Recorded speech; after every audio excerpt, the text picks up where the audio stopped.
নমস্কার, আলপনা লাইফস্টাইলে আপনাদের সবাইকে স্বাগত জানাই। চলে এসেছি একটা নতুন ভিডিওর সাথে। আজ মহাশিবরাত্রির পুজো আমি আজ বাড়িতেই করব। সকাল থেকে নিজে হাতে সমস্ত আয়োজন আমি করেছি, তো দেখতে থাকুন। প্রথমেই আমি ঠাকুর ঘরে প্রবেশ করলাম, তারপরেই এই যে দেখুন আমি সমস্ত দেবদেবীকে জল, মিষ্টি, ফুল, প্রসাদ, চন্দন দিয়ে পুজো দিয়ে দিয়েছি মালা দিয়ে। এই যে একটু ঠাকুরঘরটা আপনাদেরকে ঘুরিয়ে দেখাই। এই যে দেখতে পাচ্ছেন ওপর নিচে, আর এদিকে কার্তিক। আপনারা আগের ভিডিওতে নিশ্চয়ই দেখেছেন এগুলো। তো এই যে সবাইকে আমি দিয়ে দিয়েছি, দিয়ে আর এই যে এদিকে আছেন একটা শ্রীমায়ের ছবি আর রাধা মাধবের একটা পিকচার ওদিকে, যেটা দেয়ালের সাথেই আছে। আর এই যে দেখতে পাচ্ছেন ইনি আমার শাশুড়ি মা। আর এই যে ঠাকুরঘরের পিছন দিকটা একটা জানলা আছে, আর ঠাকুরঘরটা আমার ঈশান কোণ বরাবর ঠিক দিকেই আছে। আমার ছাদে হচ্ছে ঠাকুর ঘর। আর এই দেখুন এখানে একটু দেখালাম আপনাদের দেয়াল সোজাসুজি। দেয়ালে এই টাইলসটা আছে, যেটা হরে কৃষ্ণ কৃষ্ণ কৃষ্ণ হরে হরে, হরে রাম রাম রাম হরে হরে লেখা। আর এই যে এটা হচ্ছে সিঁড়ি দিয়ে উঠে এই যে ঠাকুর ঘরটা। তো চলুন আজকে দেখাই আমি কিভাবে শিব পুজো করছি। প্রথমেই আমি বাবা ভোলেনাথের কাছে সংকল্প করে নিচ্ছি যে আজকে আমি আমার সাধ্য মতো, আমি আমার মতো করে তোমার পুজো করব বাবা। তার জন্য ভুল ত্রুটি হলে ক্ষমা করে দেব, এবং পুজো করার জন্য আমি সংকল্প করছি, সেটাই আমি বাবাকে বলে নিচ্ছি। তারপরে আমি বাবাকে এবার পঞ্চামৃত দিয়ে স্নান করাবো।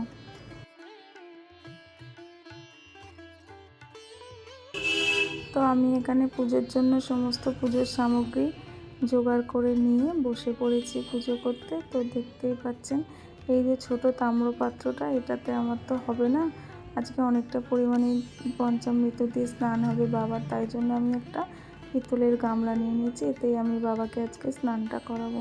তার জন্য প্রথমে আমি একটা বেলপাতা নিয়ে নিয়েছি। বেলপাতার মধ্যে আমি একটু চন্দন দিয়ে দেবো। এই যে চন্দন দিয়ে তার উপরে বাবাকে বসিয়ে দেবো। আর এই যে বাবাকে বসিয়ে দিলাম, দিয়ে এরপরে আমি বাবাকে প্রথমেই গঙ্গা জল দিয়ে দেবো। এই যে গঙ্গা জল দেওয়ার সাথে সাথে আমাদের সমস্ত পাপ দূর হয়ে যায়, এটাই গঙ্গা জল দেবার একটা মাহাত্ম্য। এরপরে আমি বাবাকে দুধ দিয়ে দেবো। বাবাকে দুধ অর্পণ করলে আমাদের স্বাস্থ্যের উন্নতি হয়, তাই বাবাকে আমি দুধ অর্পণ করে দিলাম। এরপরে ঘি অর্পণ করে দিলাম, যা আমাদের সন্তান লাভ হয় ও শক্তি বৃদ্ধি পায়। এই যে ঘি দিয়ে দিলাম। এরপরে আমি বাবাকে মধু অর্পণ করব। এই মধুতে আমাদের মানসিক শান্তি ও মন পবিত্র হয়ে যায়। মধু দিয়ে দিলাম। এরপরে আমি দই দিয়ে দেবো। দই দিলে বাবার বাধা বিপত্তি সমস্ত কিছু দূর হয়ে যায়। ওই জন্য কোনো শুভ কাজে যাওয়ার আগে কেউ, বিশেষ করে ছাত্রীরা যখন পরীক্ষা দিতে যায়, আমরাও যখন যেতাম একটা করে মায়েরা দইয়ের ফোঁটা দিয়ে দিত। তাই এখন বুঝি যে দই দেওয়ার কারণটা কী। তো এই সমস্ত কিছু দিয়ে বাবাকে ভালো করে দিয়ে আবার শেষে গঙ্গা জল দিয়ে বাবাকে আবার স্নান করিয়ে দেবো।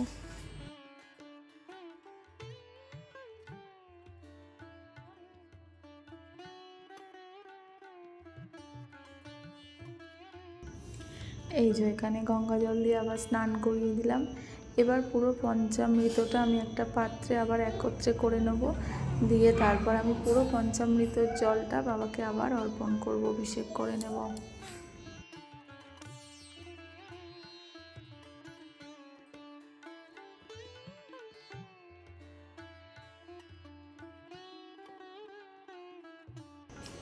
আমি এখানে পঞ্চামৃতটা একটা তামার পাত্রে নিয়ে নিয়েছি, নিয়ে ওম নমঃ শিবায়, ওম নমঃ শিবায়, ওম নমঃ শিবায় এই মন্ত্র উচ্চারণ করে আমি 3 বার আস্তে আস্তে বাবাকে অর্পণ করে দিয়েছি।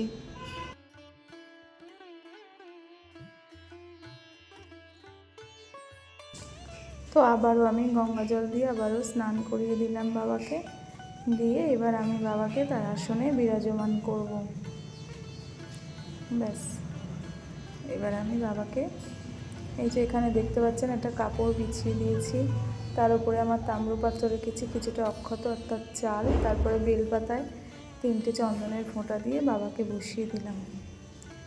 এবার আমি বাবাকে একটু শৃঙ্গার করাবো, তো ওই অশ্বগন্ধা নিয়ে গঙ্গা জলের সাথে গুলে আমি একটু শৃঙ্গার করে দিয়েছি। কারণ দেখতেই পাচ্ছেন আপনারা আমার শিবলিঙ্গটা অনেকটাই ছোট, তাই হাত দিয়ে করা যায় না, হাত দিয়ে করতে পারতাম বাট হবে না, তাই আমি একটু একটা ওই তিলক টাইপের বাবার মাথায় যেটা থাকে মানে কপালে যেটা পড়ে তো সেটাই করার চেষ্টা করেছি।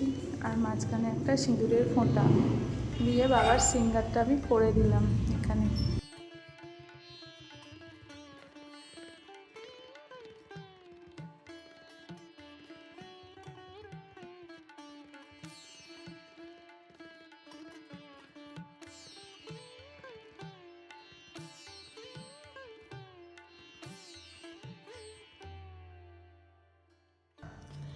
এরপর আমি বাবার মাথায় একটু চন্দনের ফোঁটা দিয়ে আমি যে রূপোর বেলপাতাটা নিয়েছি আজকের দিনে শিবরাত্রির দিনে আমি এটা দিয়ে দিলাম। চন্দন হচ্ছে খ্যাতি ও সম্মানের প্রতীক। যাই হোক, এরপর আমি একটা ঘিয়ের প্রদীপ দিয়ে দেবো। নতুন প্রদীপ এনেছি মাটির, আর প্রদীপটা আমি অবশ্যই একটু চাল দিয়ে তার উপরে দিয়েছি। প্রদীপ জ্বালিয়ে দেব, তারপর আমি ধূপ জ্বালিয়ে দেব, দিয়ে এবার আমি পুজো শুরু করব।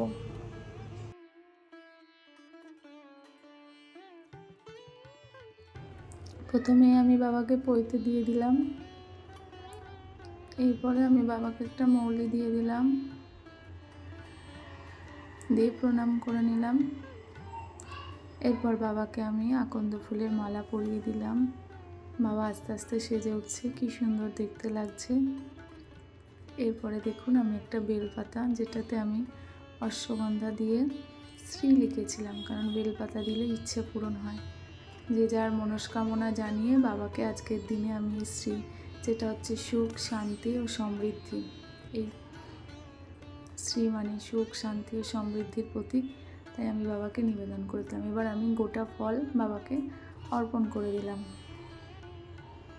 তারপর আমি কিছু কাটা ফল বাবাকে দেখিয়ে অর্পণ করিয়ে দিলাম, বাবার সামনে রাখলাম।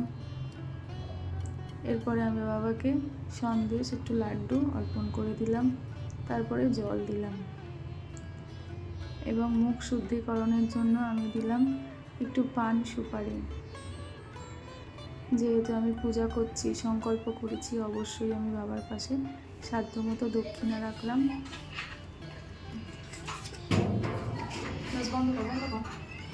তো ভোলে বাবা হচ্ছে অল্পতেই সন্তুষ্ট। এরপরে আমি আরতি করে নিলাম পঞ্চপ্রদীপ দিয়ে, তারপর কর্পূর দিয়ে। তো যদিও আজকের দিনে আমি আমার সাধ্যমতো সমস্ত কিছু দিয়ে পুজো করার চেষ্টা করলাম, সকাল থেকে অনেক বাচ্চা নিয়ে যেটা হয় বুঝতেই পারছেন, সামলে আমি আমার মনের মতো করে পুজোটা করার চেষ্টা করেছি। মন থেকে খুব শান্তিও পেয়েছি। তো এইভাবে বাড়িতে আমি শিবরাত্রি করলাম। এবার লাস্টে একটু কর্পূরের আরতি করে নেব।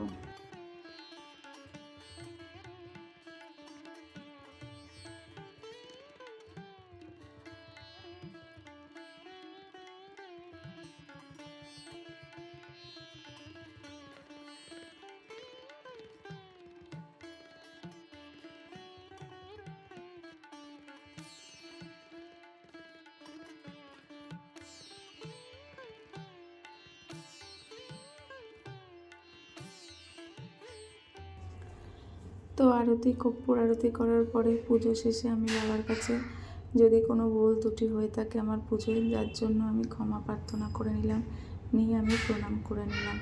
তো আজকের ভিডিওটি আপনাদের কেমন লাগলো অবশ্যই জানাবেন। ভালো লাগলে অবশ্যই একটু লাইক, শেয়ার, কমেন্ট করে দেবেন। ধন্যবাদ।